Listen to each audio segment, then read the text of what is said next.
Hello guys, and welcome back sa aking channel. And for today's video guys, so guys, may update pala guys sa post office account. So, simula netong March 15, 2025, nagpalabas ng policy or rules yung post office dito sa Taiwan. Kasi di ba dati pwede ka, kahit sino dito ng mga OFW, pwede ka mag-open ng account.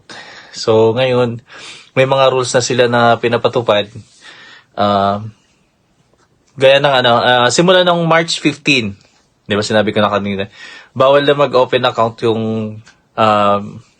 pwede mag-open account kahit sino. So, yung pwede lang mag-open ng account sa post office, kasi madalas na mga OFW dito, para ma-separate yung salary, tsaka sa ipon nila. So, kumukuha pa rin sila ng at saka sila ng account dun sa post office dito sa tayo kasi napakabilis lang kasi ng proseso. So makuha mo na agad so yung Visa card. Pwede mo rin siya magamit sa Pinas or sa online banking ganyan or makabili ka. So simula ng March 15 nagpatupad yung post office dito sa Taiwan na bawal na po yung lahat na maka-avail. So yung pwede lang is yung nagsasalary gamit yung post office. Yun lang. Nagpunta kasi kami kanina doon. Tsaka, pinakita to. Yung ganito. So, pinicture ako na nga siya. Para alam na natin, di ba? Tsaka, siyempre, kasi nakikita natin sa mga previous mga vlogs, mga nakaraan pa, may vlog nga din ako ng ganyan eh. So, bawal na. So, sayang lang din yung oras nyo pag mapunta kayo doon. Diba? Yun lang yung experience ko kanina, guys.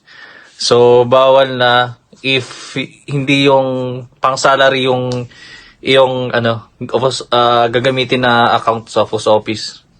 So, hindi na kayo makapag-save simula nung March 15, 2025. Sayang, no? Ganda pa naman ganda pa naman yun. Mabilis lang. Tsaka makagamit ka sa mga transaction. Lalo na yung Visa card. So, sige dito. Yung mga scam, ganyan. Tsaka may bumibili ng mga post office card. Binibenta din ng mga ibang OFW. Lalo na yung umuwi na sa Pinas. So, may nagbebenta dito. So, hayagan pa nga yung pagbebenta eh. Sa Facebook, ganyan. So, maraming nagbebenta. So, siguro, nagkaroon ng yung Taiwan na i-strict na yung policy nila.